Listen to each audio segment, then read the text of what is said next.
Oh my goodness. Okay, it's Friday already. Can you guys believe it? It is Friday already. And I don't know where the time has gone. It's Friday and it's February. Yeah, okay, exactly. So we all feel the way that I feel. But because it is a new month, that means we have another episode of Small Biz Bites ready and waiting for you. You know, I should have been a singer. I should have been, but the good Lord didn't really give me those talents. I'm just gonna put it out there. But let me go ahead. Let's play some theme music, and then we'll get into it.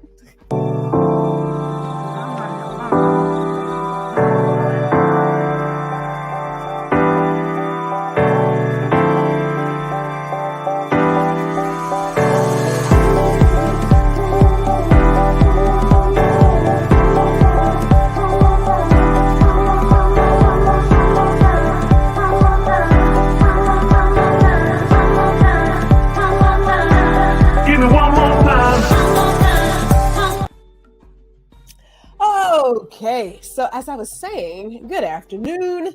This is Gwendolyn G.R. Houston Jack, and this is Small Biz Bites. Yes.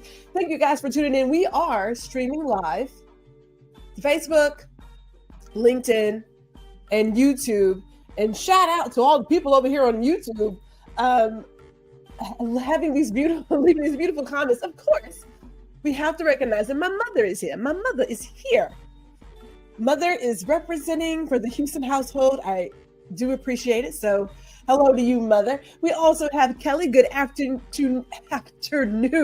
Woo, get all the words. I get all the syllables. Good afternoon, Kelly. How are you? Good afternoon. We have Bottom Line Sports Talk here. Hey, if I can put out, because, you know, I love putting out public service announcements, hitch on over to the Bottom Line Sports Talk YouTube channel. They have an amazing podcast, sports podcast on YouTube. Comes on Tuesday night, 7 o'clock Central. Really good. It's a great show. I highly suggest you guys like, share, subscribe, and tune into that. We're moving, of course, out of football season into basketball season, but there's always sports all over, all the time. So make sure you check them out. Shout out also to Gary Jackson, one of the podcast hosts of Bottom Line Sports Talk. So make sure, again, you look up on all the things. Shout out to you, Gary. Hey, Serena is here also. Hello, Serena. Thank you for tuning in. And we do have some other announcements here before we get into our conversation with our guests. We do have some more announcements. There's so much going on. What's that? Isn't that a rap line? Let me stay focused, because sometimes I go off on these tangents. I go off on a variety of tangents. God bless me and my rabbit hole here. But coming up next week, we have 𝐒𝐿𝐴, and she's going to talk about building your business in a way that does not exploit you, others, and the planet. There is a way to conduct business that is beneficial for all parties. There's a way to do that. And I'm excited for her expertise to us next week. So be sure you tune in for that. And of course, if you are subscribed to the channel, you know, you can hit the notification, like be notified when it goes live and stuff like that. You know what I'm saying? Because, yeah, I know, it helps it. Okay, so I know you guys are ready to get into this. Let me not fool around. Let me go ahead and bring in my partner here. Hello, ma'am. Hello, how are you?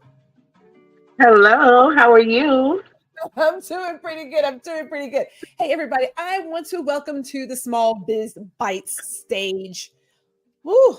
You know, for a child who has a speech impediment, clearly I love alliteration, go figure. But we have Amparo here with us today. We're going to get into a lot of great information with Amparo today, and I'm excited. But first of all, happy Friday to you, ma'am. Happy Friday. How's it been for you? Happy Friday. How are you?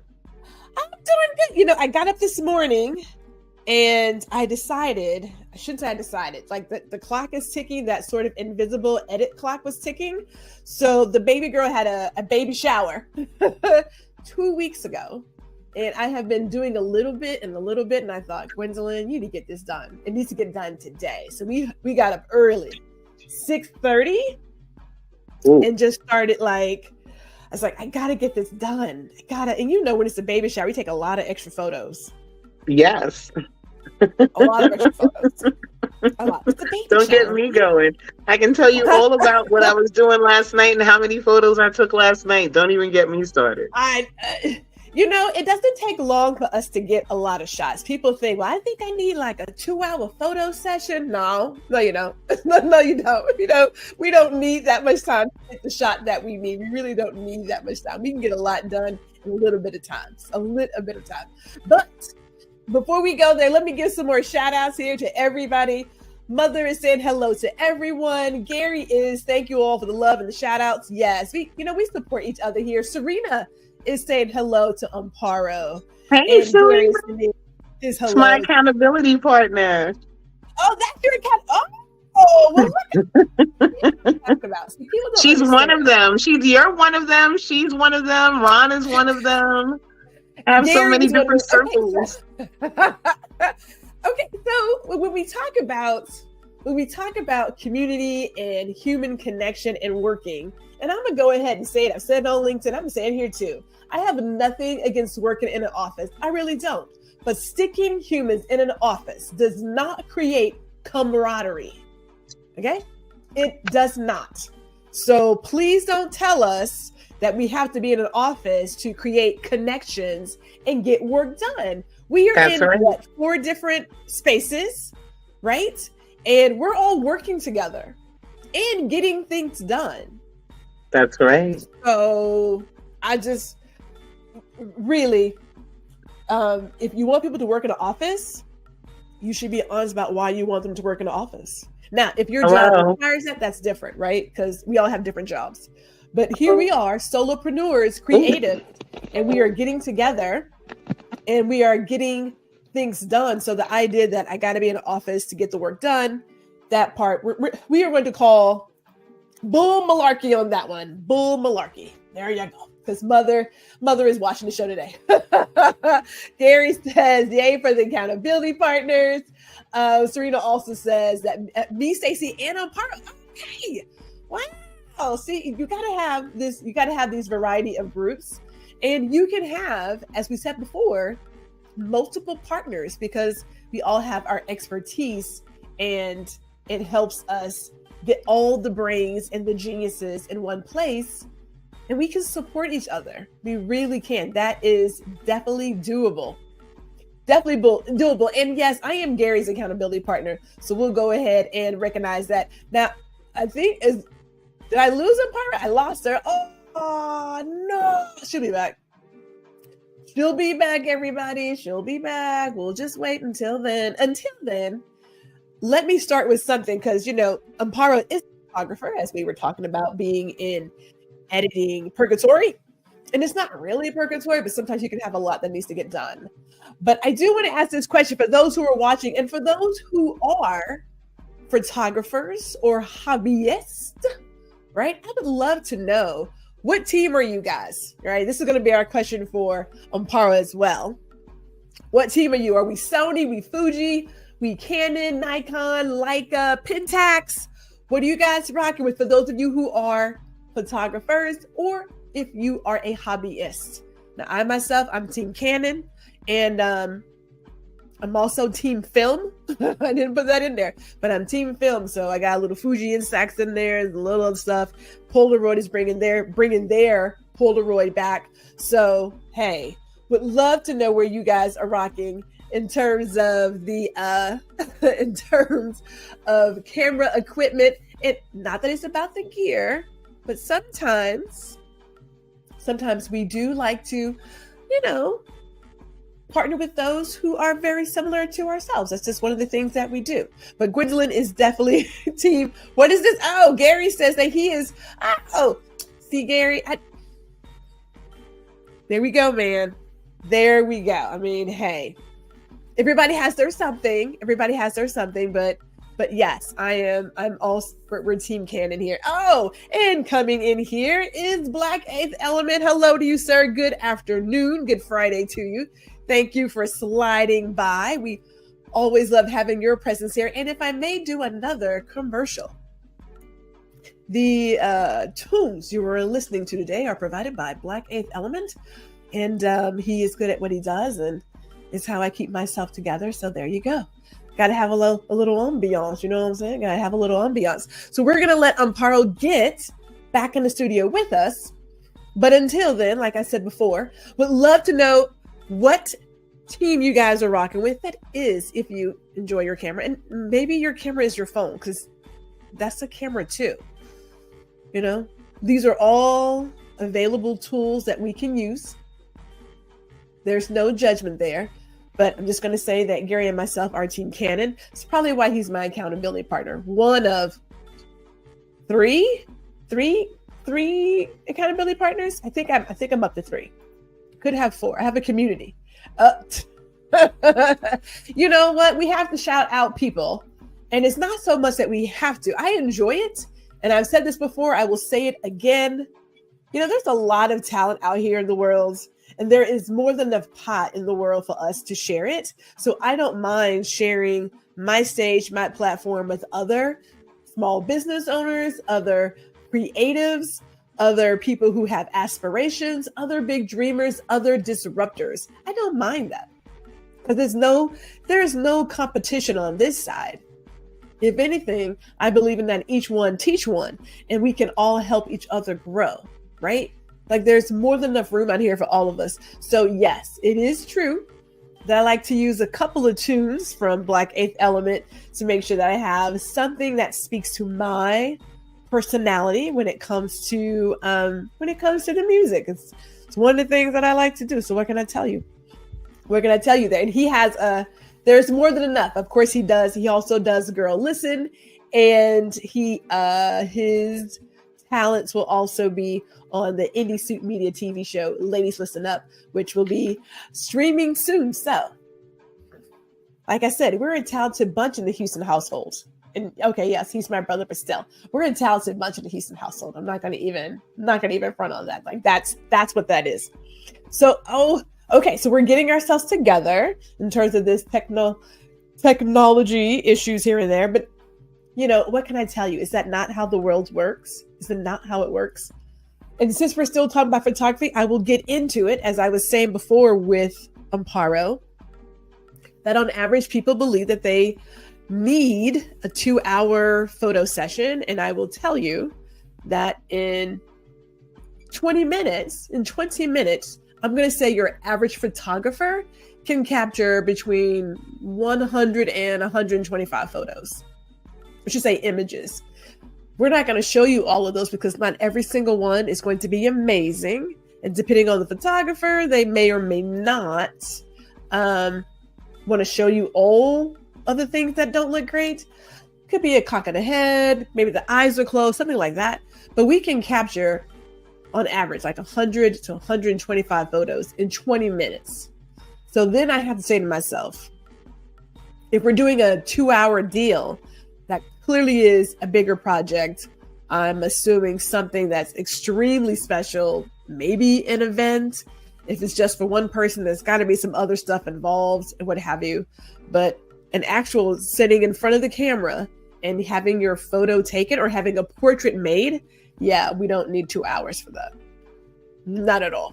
Now, the day may take it if you're doing clothing and makeup and hair all at the studio. That's possible. But time in front of the camera? No. No. Oh, she's almost there. I'm giving her time. She's almost there. Yeah, here's the deal about technology. Tech was going to do its tech thing. You know what I'm saying? That's about all there is to it. Tech will do its tech thing. That's all there is. Let's see here. Hey, how are you, ma'am? Tech is teching. Tech is teching. It's okay. It's okay. Now, I will say this. I already know the answer, but I always like to throw stuff out there just because we can. The question we had on the table was, what team are you? Sony, Fuji, Canon, Nikon, other? I am a Niconian, hardcore Niconian, have been from day one, but I will tell you, I have been looking at the Sony Alpha. I'm cheating. Really? I feel like I'm cheating. Yes, I know. I'm cheating on Nikon, but like, it's not. Okay, so here's my approach to photography. She's like, wait a minute. Here's my approach to photography. We know that depending on the camera you use and the glass you use, you get different looks. Same thing with film. Yes. Because all film is not equal. Right. So I believe it's great to have different cameras in your arsenal. I would love to get a Leica. It is on my wish list. Well, now, okay. Let's just be real, right? Like a Leica is a very special kind of camera, right? Like it is. It does things that I don't think normal cameras do. Like that's why it's been known as the newsman's workhorse, right? The press workhorse for years, because in light it can do things that like nobody's business can do, right? Man. So Leicas are great for certain things, and then like, you know, I don't know. I've been a Niconian. I can't even remember what was the name of it. I want to say it was a Nikon FE. Was my first camera, my first film camera, and I've just been in love with Nikon ever since. Just everything that they do, I just find their cameras to be fantastic. I do know that there really is no difference. So let me just say that all cameras take pictures, and it has nothing to do with the body that you use. It really is the photographer themselves that makes the image come out. But man, I was sometimes the way that they capture the color and things of that nature, some of that does come through. But yeah, I did meet a gentleman 2 years ago. Was it last year? Last year, okay. It was just last year. Oh my goodness, God bless. And he brought his Leica. Oh my God. You talk about the sweetest thing I've ever seen. I was like, oh my goodness. I was like, what? Yeah. But it is quite specialized. It's very special. Quite specialized. It does things like with shadows and lights that like I've never seen another camera be able to do. Like it just, it's special. It does things that, you know, there's Leicas and then there's like other cameras. You know what I mean? Yeah, like, there are other cameras. It's like there's like, you know, of course there's 35mm format, and then there's the medium format, and then there's, you know, like it's like one of those kind of differences. Leicas have their own lane, you know, like they're just special like that. It was super, super sharp. I said, I can't believe that we can even do these things. But I will say this. I want to say it was Daryl Todd, if I'm not mistaken, who said, I want red boxes, not red bottoms. I was like, ditto. I want that too. So tell me this. I like that. Red is my favorite color, so I'm digging it. So tell us, who are you? Well, that's a loaded question. Of course it is. I'm a Bronx girl, first and foremost. I rep my hometown very hard. I am a New York City native, born and raised. I am a woman who really has always been an artist at heart. And so it never has mattered whether or not it was playing the violin, which I think I was sharing on Ron's show the other day, that I used to play the violin as a kid. And I was always a kid that was always interested in graphic arts, and I used to write plays, and I just always have loved the arts. And I went to acting school. A lot of people don't know that about me. I actually went to high school, acting high school with Mos Def. You know Mos Def, and we were actually in the same acting high school. We went to Julia Richmond together. We were in the Talent Unlimited program, and we were both in an off Broadway play called Dark Street Trilogy. And it was my first acting experience ever. I got to pay, I think I was paid $45 a week to do 3 shows a week.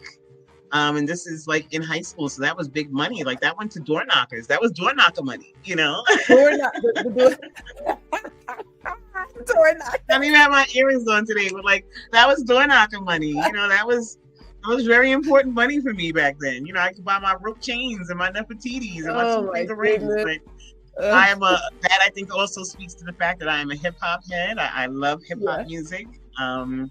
Definitely love that genre of music. Love dance hall. I think that also speaks to my culture and the fact that I am of Caribbean descent. My mother is from Jamaica and my father is from Panama, and I like to call it I'm a Panamanican. I like to call it. And who doesn't love dance hall? Who does not? Anyone who doesn't love dance hall, they're not in my tribe. Like, you cannot be my people. Right? We talked once, and I remember saying how I remember when I first discovered Mad Lion, and I was attending NYU. I'm like, Mad Lion. Oh my God! Oh. Go ahead. Go ahead, girl. I mean, if you think about the people who were popular then in the 90s, and I'm coming out of Houston, so Shaba played a lot, Beanie Man played a lot, there was Boujou, there was tons of people, and so then when I got to New York, it was like, look at all of this wonderfulness. Yeah, it was great. Look at all of that wonderfulness. And I will say, so let the professional part of me come back, because he might actually see this one day. Somehow, some way. But no, I photographed him first after the verses. There was a KRS-One and Big Daddy Kane verses that was at Madison Square Garden, and I was there shooting for 𝐿.com, and I got to meet him backstage. Very, very nice guy. Like, extremely, extremely nice guy. And of course, we have the fact that we're both of Jamaican descent, and I was like, yes, we're bonding. But he was very, very nice, very respectful. I also saw him this year. I got to take some really nice photos of him this year at the 5x5 concert in the Bronx. And again, very nice, very respectful, just a really, really great person all around, like very approachable, not what you would think, like, oh, he's Mad Lion, like too many suckers, you would think he's like, right. You would think he'd be all stushy and stuff, but no, like, he's very down to earth, very cool, really cool people. Like, so you get to kind of do that when you're doing event photography like that. You get to meet really cool people like that. He happens to be one of them. Definitely. Oh my goodness. Well, I'll admit I still play all of my 90s music every day, all day. I think they say 90s hip hop and R&B, but it's more hip hop and dance hall than anything. Me too. Right? Because it still goes hard. Like, let's not even lie about that. Let me just share with you that I was just listening to Capleton's tour. Come from Jamaica, go to foreign one tour. I was just listening to that song, like, not even an hour. Oh my goodness, yeah. Like, it stays in heavy rotation. Like, Man, last night I was actually. Go ahead, I'm sorry. When people talk about like getting a party started, I know how I used to get my party. Since I used to still get my party started. Like when my husband gets in the car, he's kind of like, "What are you playing at?" You already know what's playing. You ain't even gotta ask. You don't even have to ask. Now let me find out. Let me ask. What's the song that gets Gwen? What gets G bumping? Yes, light turns up with a dancehall Serena. Yes. Oh man. Oh shoot! I got so many. Okay, so if I really want to get started, what you playing? What you bumping? I'm gonna probably go with first. I'm gonna probably go with anything from Rihanna. And Rude Boy comes to mind first. I mean, there is. You better have my money. That actually blasts in the car all the time. I am feeling that. Yes. Loving that. I'm going to go with that. I like how Serena says, light her up for dance hall. Yes. I want to say that Find the Replay with Rihanna. Find the Replay with Rihanna usually gets me going. And then she has this other song called Jump. Do you know that song by Rihanna that's called Jump? No. Oh, let me tell you something. When I am ready, when I'm about to start editing and getting in my bust down mode, I'm getting on my ratchet turn up TV time, my editing ratchetness. But I put on my Rihanna like that. Rihanna, I love Rihanna. I love Beyonce. And I like to listen to music a lot. Like, you would think that It's distracting, but for me, I like to listen to music a lot while I'm editing. It helps kind of make me get through the editing. So usually starts off with some dancehall, but somewhere in there's some Jay-Z playing, has to be. A lot of classic era hip hop. I listen to a lot of classic era hip hop. A lot of nice and smooth, and a lot of Dwick playing, and we talked about nice and smooth. I mean, clearly, and they're very cool people too. They're also very, very nice people. I've met them several times. Like, very, very nice people. Very cool people. No, I edit at a standing desk because I have to move. So like you, I play music when I am editing. So if I'm in let me just rock it out, I'll do Prince, because Prince is always on there. Like, I don't even put him in there. He's always there. Like, he's always there. So that's not even a question. My favorite. And then we'll do, if we're not doing a Prince thing, then we're doing my dance hall Afrobeat, because it all sounds like we're all from the same place. You know what I'm saying? You already know. We'll play some Afrobeats, get some stuff going. So yeah. You know that song Protect? Have you heard Protect? Yeah. I tell you, that song comes on and immediately it's like the shoulders just start going. I'm trying to edit and somehow I just my hand just keeps jumping. It's like, what? There was a guy on YouTube who did this. No, he wasn't on YouTube. He was on Twitter back in the day. He did this beautiful Afrobeats mix that it was a workout mix. And I literally ran to this mix for years before I decided to stop running. But introduced me to just about every Afrobeat person that I could think of, like Yemi Alade, Wizkid, Davido, before everybody, and it was just, of course I still play it now because, hey, like I said, we all from the same place, so we're not even. I'm just starting to learn, so you'll have to share your playlist with me because I'm just getting tuned into the Afro beats thing. I know a few songs. I know Amparo. I know, I'm not even sure if I'm saying it right. I know a few of them, but I don't know all the ones that I'm sure I need to know. So you're gonna have to share a playlist with me. Hey, shout out to Sean Anthony who made it, and Serena. Man, we could. Okay, so let me not get off topic here because I know that this is about photography today and your business. I want to talk about how your message of it's not too late to pursue your passion, but tell us about your business, Photography by Amparo. Yes, so I consider my business, Photography by Amparo, I consider my business to be a boutique photography business. And what does boutique?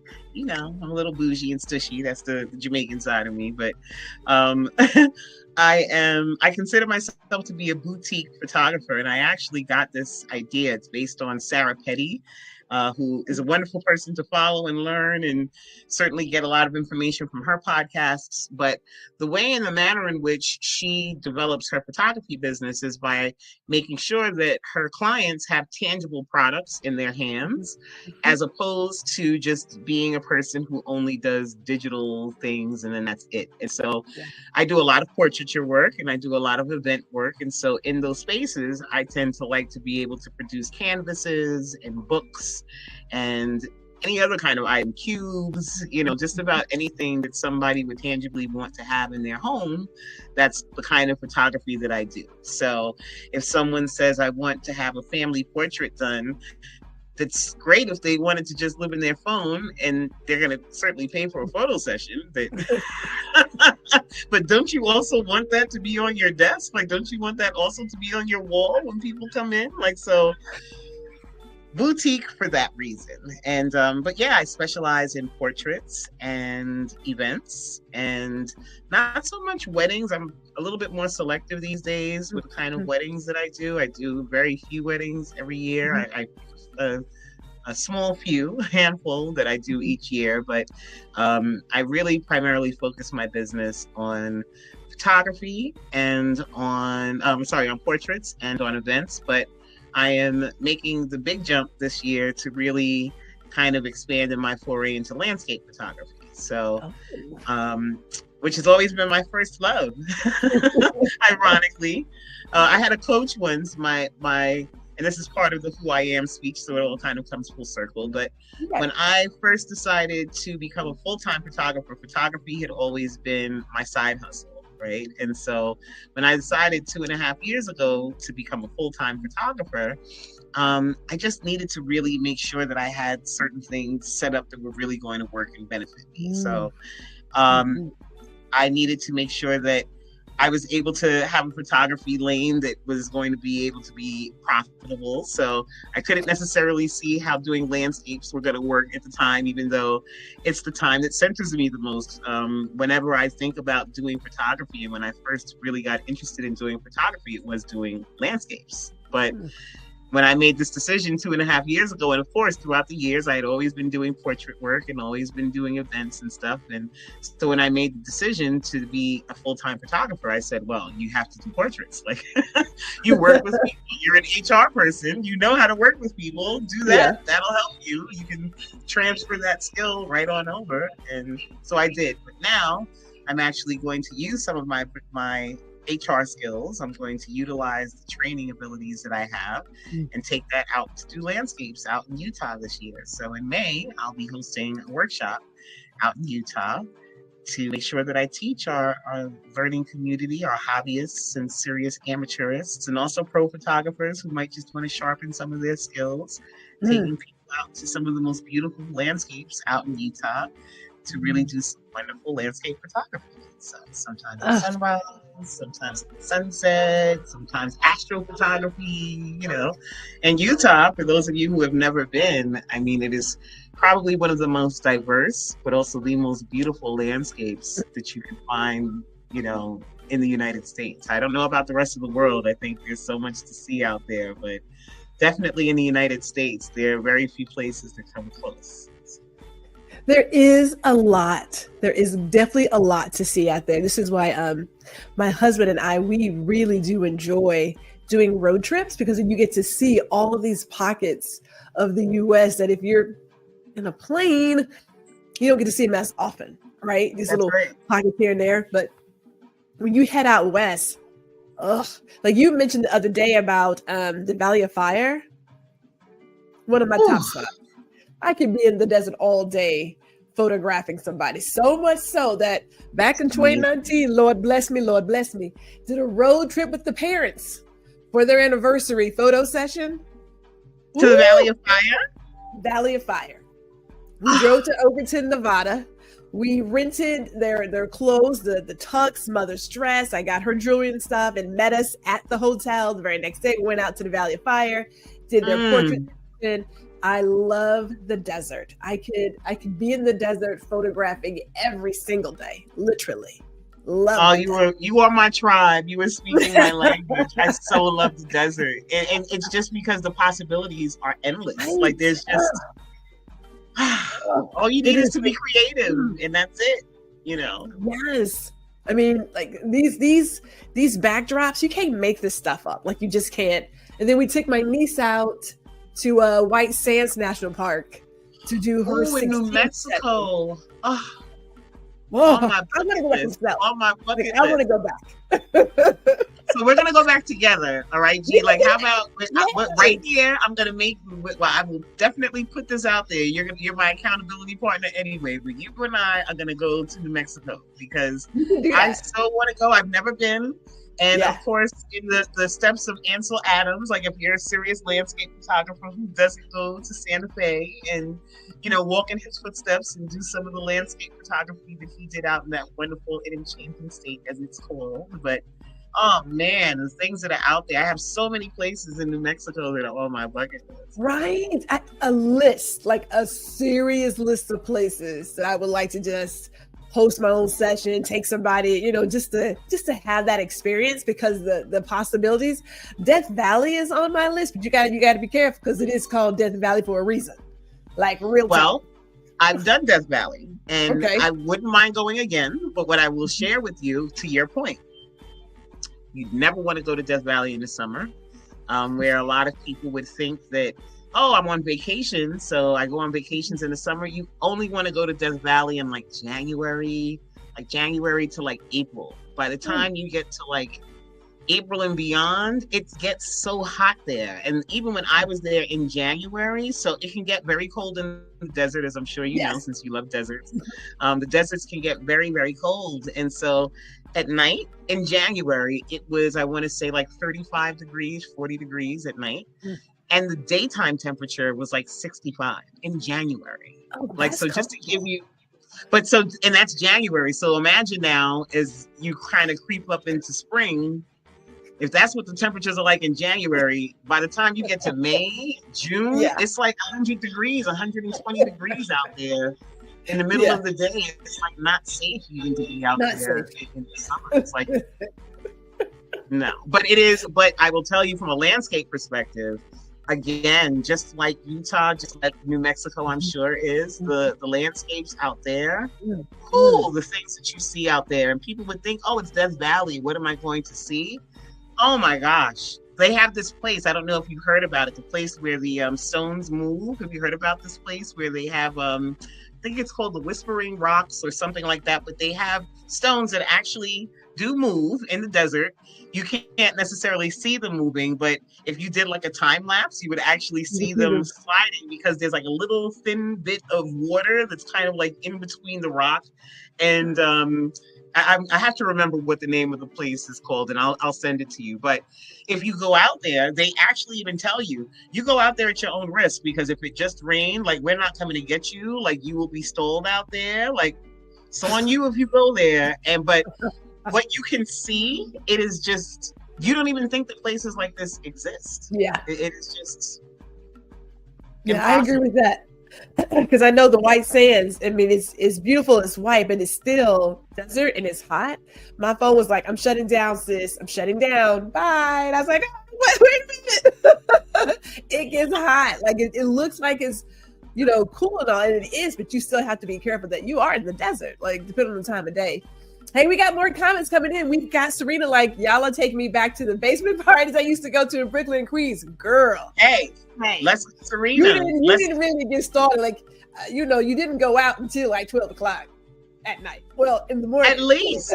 Like, we were still getting ready like 9, 10, 11. And then you go at 12. You stay till like about 4 o'clock. You get something to eat. Yeah. You know what? I'm going to really bring it back. So my best friend and I were talking a couple of weeks back about when we used to go to Bentley. If you're a New York City girl, you might remember called Bentley. And I remember we didn't start getting ready to go until about 11 o'clock at night. Like, and I think about that now at my age, and I'm like, I'm trying to be home by 11. Like, I'm tired. My feet done came out. Yeah, 12 or 1 o'clock when you were like, okay, so now I'm leaving. Like, and we used to leave, my best friend and I, and here was the joke. Like, we used to, the joke was literally that she used to have to put her daughter to bed before we would go out to the park. That's how late we would leave to go. So we would be able to put her to bed, make sure that she was asleep for the night, and then we would go out to the club. And it was like literally like midnight, you know, like, and of course there were people who were there watching her daughter and stuff, but we would go out at like midnight, and that's when the party started. And then we would literally walk back in the house at 6 o'clock in the morning. We would come back in at 6 a.m., take a shower, and then go to work. Like, I don't know how we did this. Like, and it was like every night, Friday night, Saturday night, Sunday night, do that, and then Monday, that's what the party night, and then don't let it be a Thursday night party, you know, because that's staying out until. I have no idea. It's like you had this other kind of energy at that time. I don't know, because we have done that a couple of times. Did the deal, party, went right back to work. It's like, oh my gosh, seriously? Yeah. But I'll share something else with you too. One other thing too, really quick, I will share that I can't even believe, and it's just a different time. Let me also say that. You know, I think that the generation has changed. I think time has changed. Things aren't as safe as they used to be. But we used to go, I don't know, and Serena certainly chime in if you remember this, but there was almost a time when you would go to a club and the guy, whoever you met at the club, he would drive you home. Like, and just to even think about this from the perspective now, it's like, I just met you. I don't know who you are. I don't know your telephone. I don't know your last name, but you're about to take me to my area where I live. And this is okay. And usually because I'm with my girlfriends, like, you don't think anything of getting in a strange man's car to drive. you home to an area where he's gonna know where you live. Like anything of this, it was just the norm to get into a strange man's, car after a night because we didn't want to take the train back. Yeah, and the train ran a lot slower at night. Like, oh no, we got a call. Like an hour Let's go in the car. Yeah, those times are clearly over. Nobody's doing that. No one does. Please, anyone who is listening to us right now, please never do that. It was a totally different era, boy. Oh my God, I can't believe we used to do that. Different era. Hey, shout out to Spencer B from Atlanta. We got Dr. Tachi in the building. Hello, Dr. Tachi. Oh, Sean said, maybe I need to try that. Oh, okay. Well, if you want to come out with us to the desert, we can definitely come out to the desert. Like we are there. And of course, I taught you sending salutations to Serena as well, as she sends them right back her way. And Gary says, "No, it's definitely not like that." Wait, she said Sora. Wait, hold on. She said Sora. I know Sora. Wait a minute. What Sora? What members of the Divine Nine? Now, see, I'm wearing. I don't know if you can see this. I'm repping my Divine Nine organization right here because I didn't get a chance to talk about it on Ron's show. So I wanted to make sure that I talked about the finer women of the Dove. And so she said Sora. So I want to know what ladies of the Divine Nine do we have up in here? We would love to know. And yes, Gary says, times have changed. We are clearly not jumping into the vehicles of others nowadays, except for like Uber and Lyft, and even this, people are like, I don't really know. And even that is like, you're kind of like, what is that about? If you didn't call, like, have you seen these things where people just jump up and come in? Oh, did you call an Uber? And it's like, I didn't ask for you. You're not the plate that I called. I admit, I have gotten into the wrong car like once. I opened up somebody. I mean, they said it was a gray Camry, and it's a gray Camry. I didn't check the license plate, and I opened the door. The guy was like, I said, "Are you not my Uber driver?" He's the store license. He's like, "No, ma'am." I said, "Oh my God, I'm so sorry." And I closed his door. I was like, "Oh my God, I'm so sorry." So yeah, check those license plate, people. But tell me this. Okay, so let's talk about pursuing your passion. What sparked that fire? I've always loved pictures. There is something about being able to convey something, to kind of stop moments in time and to know that no one else at that moment in time will ever be able to capture what you saw the way you did at that moment ever again. It was fascinating to me, and to be able to have people feel moved by images, when people see a picture of their grandmother or their parents. Even now, when I look at pictures of my mom that I've taken, my mother transitioned back in 2018, and when I look at pictures of her now, it's like, wow, I remember that day, that moment, that feeling. And to be able to do that for other people and to do it well, I think, which is the key. Anybody can take a picture. I think everyone thinks that they're a photographer now because everyone has a camera phone. But I think to be able to do it well, to be able to convey an image is a skill that we all have as photographers. And I don't believe that we're all in competition with each other. I think that everyone has a style that's unique and that's their own. And customers will find the people who are their tribe and that photograph the way that they like. So that's why I think it's important to just make sure that we all know that, we're not in competition. But what kind of sparked the creativity? What sparked that passion for it? I mean,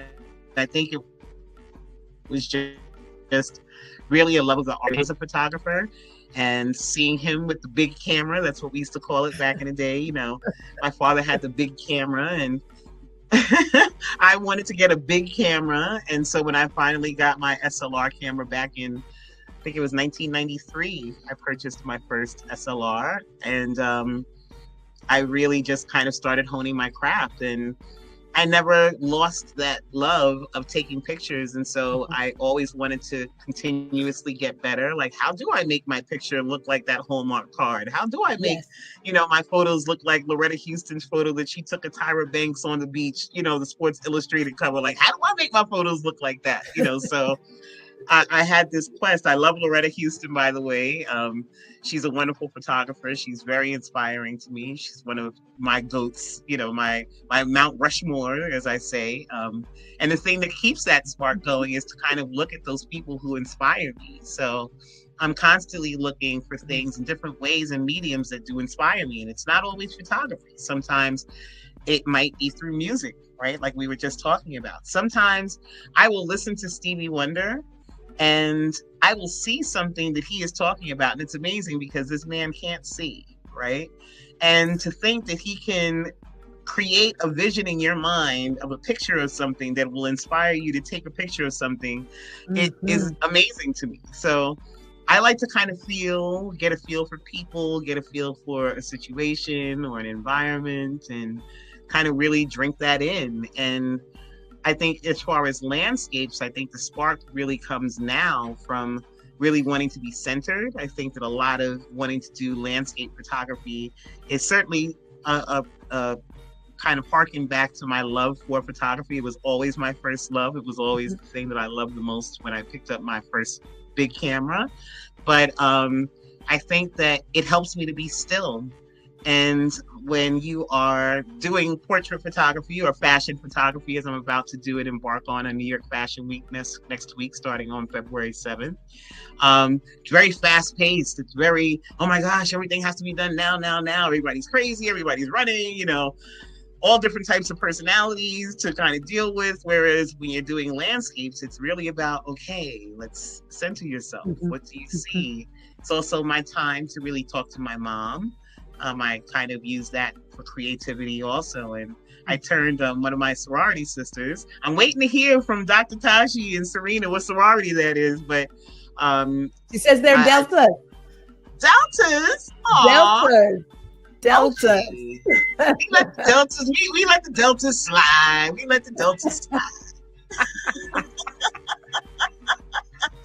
Deltas are cool. But no, I do think it's important to be inspired by people and to constantly look outside of yourself to be inspired, and outside of photography to get that spark, because you never know where that spark comes from. That was a long-winded answer, but no, it was actually it was a really good answer. It was a really good answer because I think about how I got inspired. Like my parents got me a 110. I still have that pink Pixie 110 in this office, no less. I still have it. Wow. Yeah. Yes. So we have carried a camera for a very long time. I have the negatives too and the original prints. Don't y'all judge me because I keep my negatives. I still have negatives. I have my negatives. I'm looking at the number and I'm like, yeah, I've carried a camera for a very long time. So I have my junior high life, high school, college. Me too. Oh my gosh, you're my twin. Like, it's been a very long time, But I remember I discovered Richard Avedon because of Prince, and he did that Versace catalog way back in the 90s. And I got all my little coins together to get that catalog just to get the Richard Avedon pictures, which I tore out, and they are actually on my wall because I love them that much. But that inspired my idea of how do I want to capture someone's portrait? It doesn't have to be this sort of, magical, busy background. It could just be this very simple black, white, gray background, and the person really becomes the topic of discussion. And so when I had a chance, I went to the Richard Avedon Foundation in New York City, looked at all of his work and was like, oh my goodness. You gotta look him up. Wow. Okay. Oh, amazing. Well, that, and of course I was inspired by Gordon Parks, and there are other people who speak to you, but yes, music does. And music videos, we still have a couple of them. Music videos too also are inspiration into like how you want to create a backdrop or a setting for a future photo session. But definitely landscapes. Like when I saw Valley of the Fire, I thought this could be high fashion, it could be everyday. It's like the world itself inspires me a lot. So I do my film photography to keep my creative juices going and to slow down. Because those 12 frames that are not cheap, that's intentional. Those are intentional. That's right. Photo people. That's right. No, and I can appreciate that. I can really appreciate that. No, and something, I have to try to adopt that more. And I was actually just talking to someone about this last night. I went to the Homage Awards, and that was honoring that was honoring Uncle Ralph McDaniels and from Video Music Box fame. And I was there for, I'm going to say 3 hours.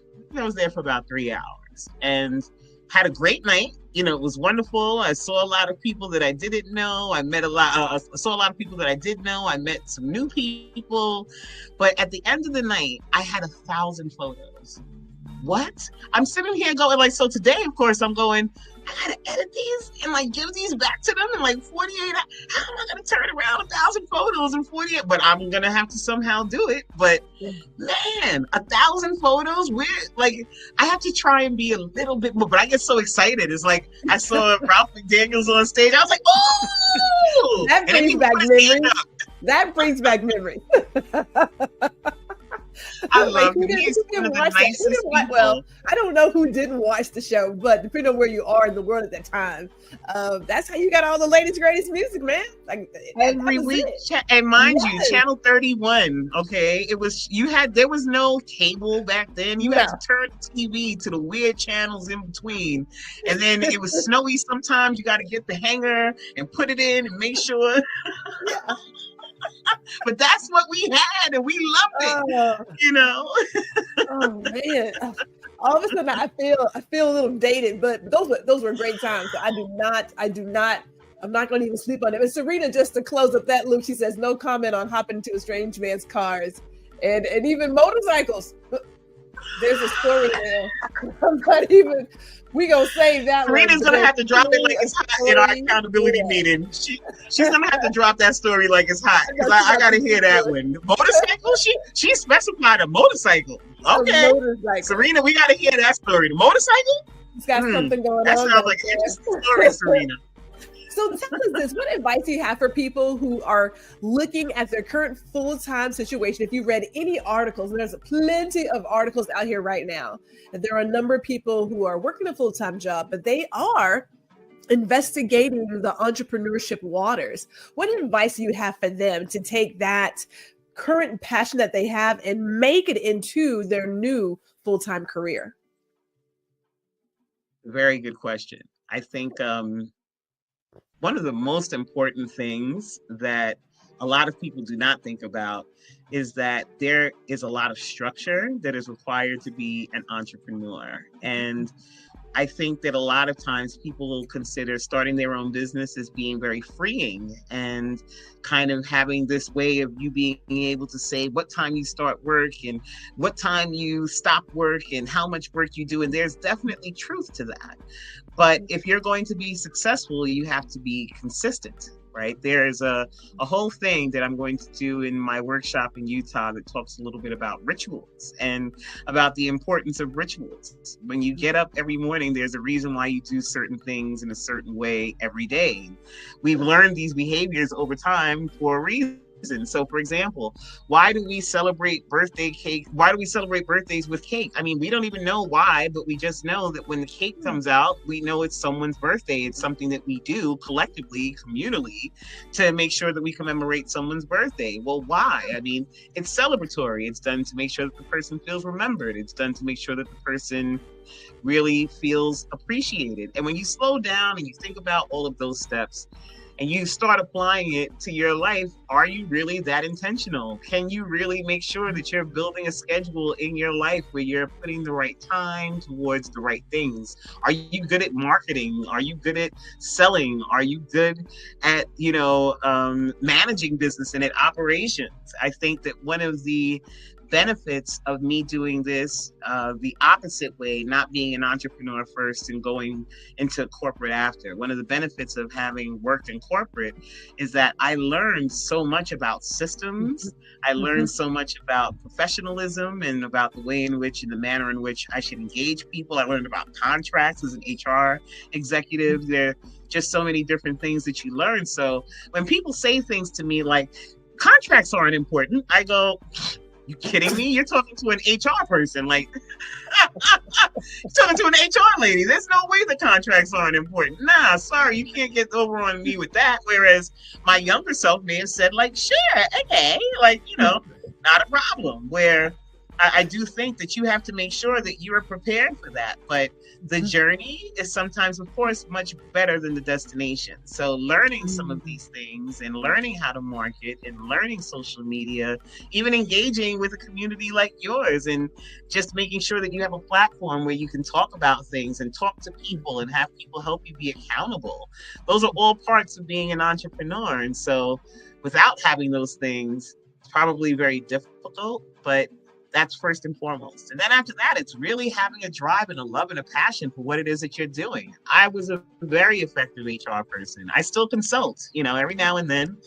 Someone gets me to write a policy or work on an employee handbook or to do something. I work very closely with one organization pretty regularly that, it does help, right? It helps to kind of balance in what I love to call underwrite what I do with my photography career. And I think that one thing that I do want people who are considering using, having a full-time job, it's not just to take the plunge and just decide, let me just stop doing whatever it is that I'm doing. It's making sure that you have all the pieces in place before you do make that plunge. So I felt like I was ready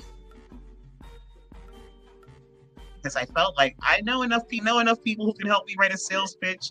I'm going to, go and I actually paid someone to train me. I had a paid mentor, coach for 3 months to help me really kind of right the ship. Everything that I thought that I knew about the photography business for the last 20 some odd years, I was like, no, I want someone who's going to tell it to me straight about what it is that I need to do and look at my work and tell me honestly, all right, can I sell pictures? And of course, the answer was like, here's some stuff you got to work on. I know, so right? Even with 20 years of experience, it was like, oh, wow, I got to work on stuff. Okay, but I was prepared. And, I think being very honest with yourself is extremely important when you're thinking about pursuing a passion. Ooh, that self-awareness, ma'am.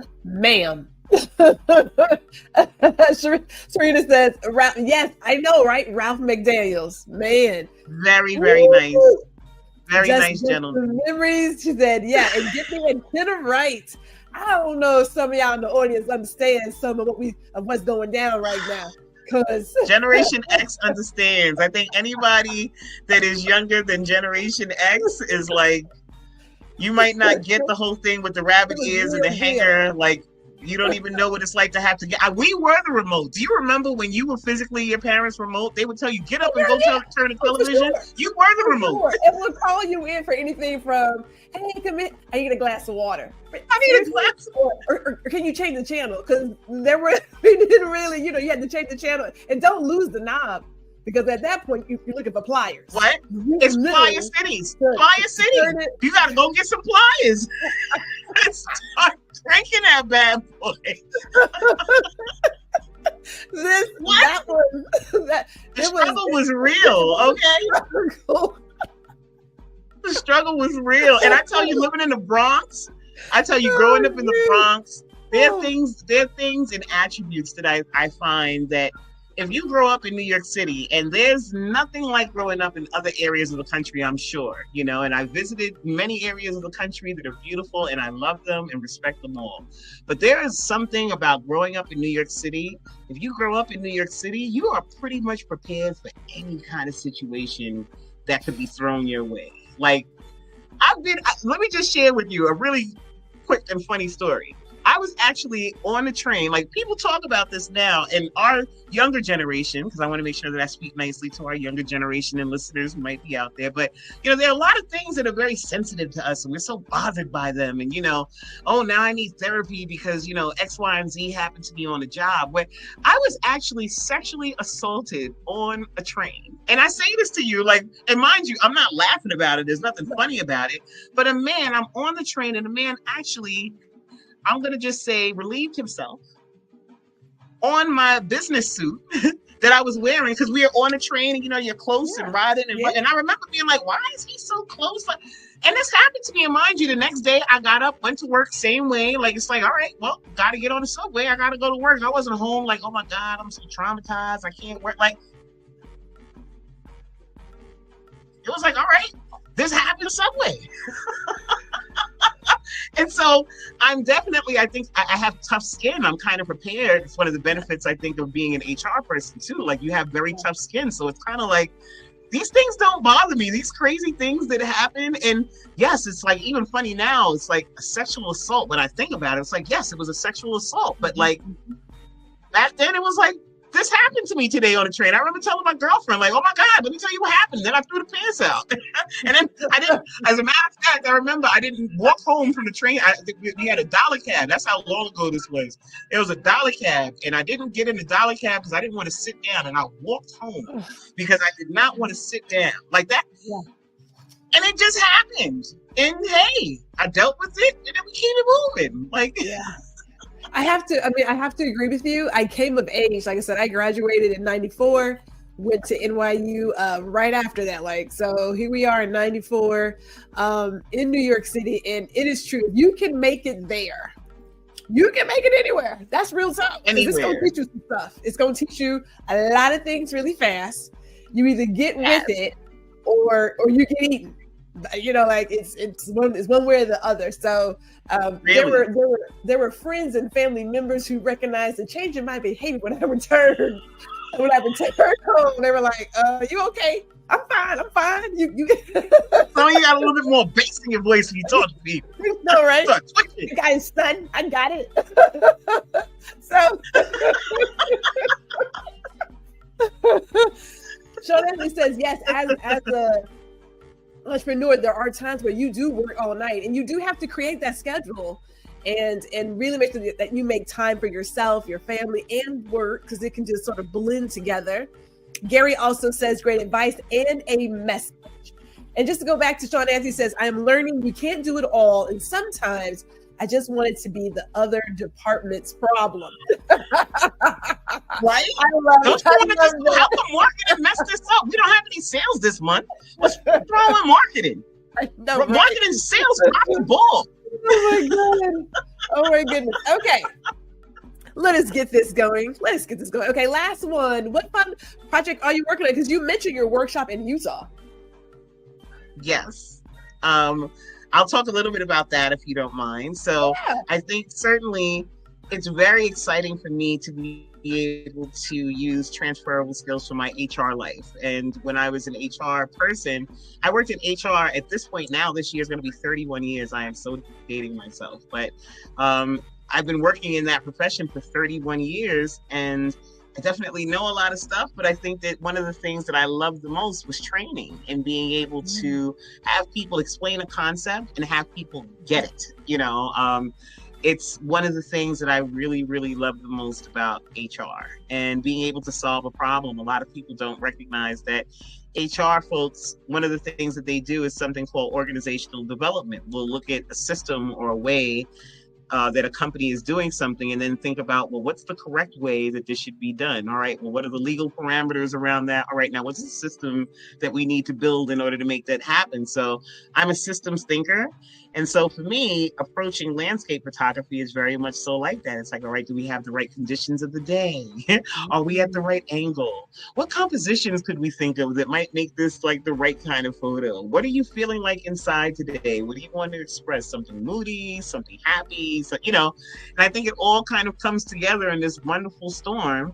And I'm excited to kind of get that out there and share that with the world and teach a little bit about Rumi. I think Rumi was really, really extremely beneficial to me over the last couple of years. I've done a lot of changing in my life, and Rumi helped to center me. Rumi, who is a Sufi poet, and Sufism deals a lot with mysticism and stuff, but what it really is about is teaching about how you are the center of the universe, and through you and from you comes everything. And so all the things that you might think, like, I need to be a better photographer. Being a better photographer already exists within you. It's just that you have to figure out what it is that you don't know in order to get there. And then it's just steps. Look at you. Get there, you know, but all of that is within you. The lessons to learn on how to do it, it's all within you already. It's just a matter of kind of figuring out where you are in life to kind of make that happen. So I want to put that Rumi approach, that Rumi spin onto the workshops. And I think that it should be great. May 7th, the 11th. I hope that some people listening might be interested in coming out. All right, May 7th to 11th, everybody. And that's a beautiful connection, truly, because with creatives, you know, our art is very close to our hearts.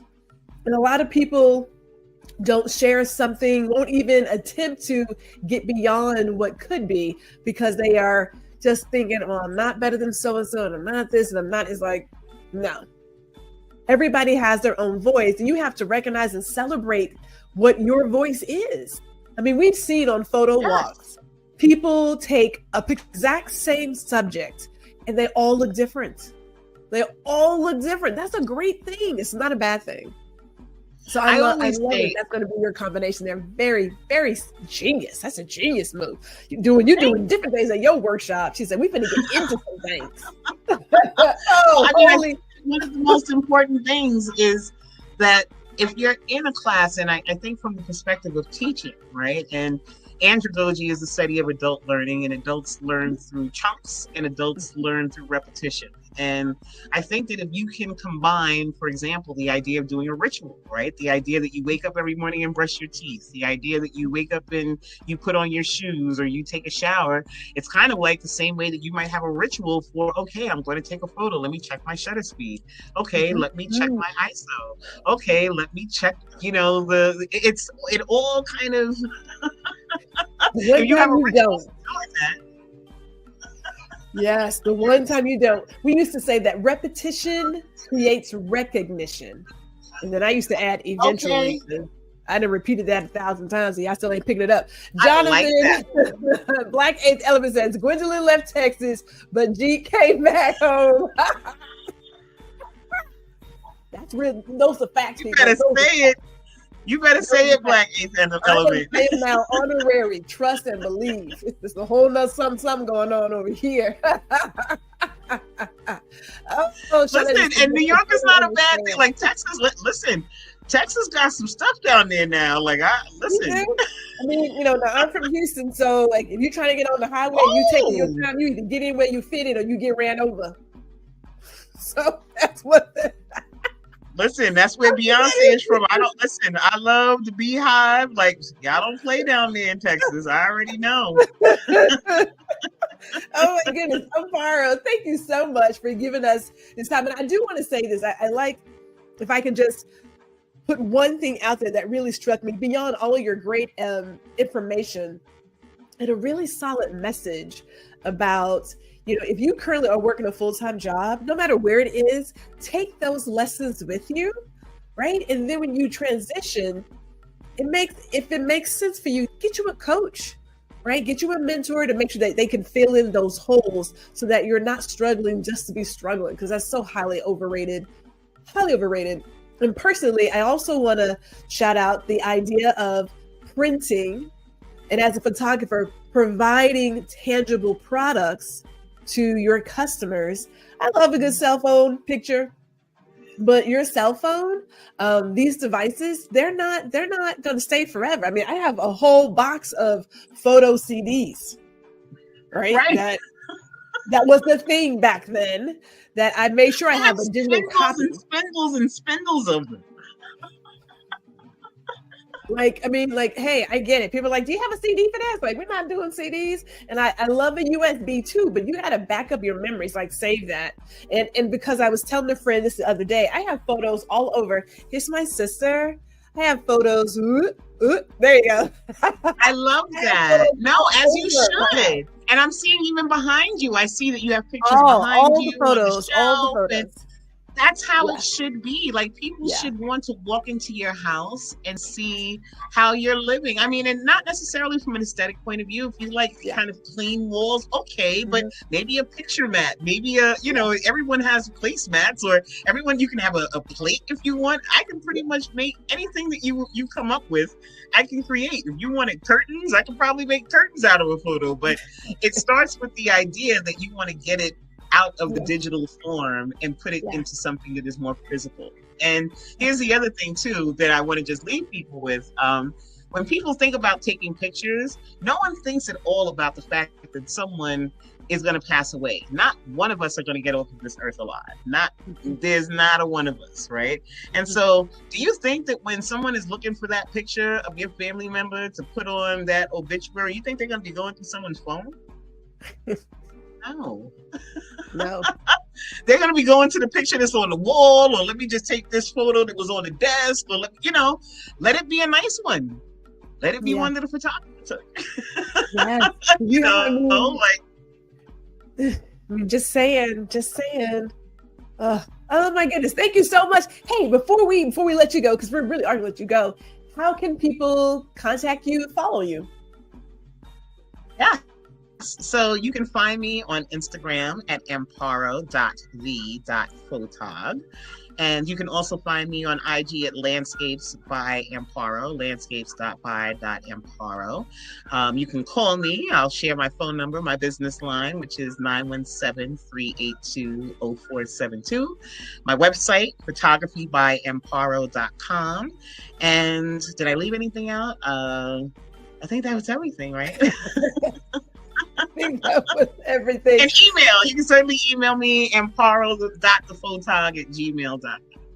Sweet. Thank you so much. Man, if you get the story about Serena and that motorcycle, I want to know. I won't detail. I'm coming back on. As a matter of fact, we need to have Serena on to talk about it, and then we can find out. We got to get that. And I will definitely send you that Afrobeat list because, girl, it goes down. It's a good one. It's a good one. I will send it to you. Oh my God. Thank you everybody for tuning in this afternoon. And hopefully you guys can come on back this evening because I'll be chatting with my accountability partner, Gary Jackson. We're going to talk about Self-Love Day versus Valentine's Day. I am here for it. Yes, I actually put it on my reminder. Yes. we have some topics. We got some topics for this evening. Oh my goodness. I need you guys to be there. If you are available, or you can just watch the replay. Hey, Amparo, happy weekend to you. Everybody else, be safe. Happy weekend. Happy weekend. Thank you for watching another episode of Small Biz Bites with Gwendolyn R. Houston Jack, where we chat with other creatives and small business owners about their journey. And we also invite you to like, share, and subscribe to the GR Houston Jack YouTube channel, where you can get the latest and greatest.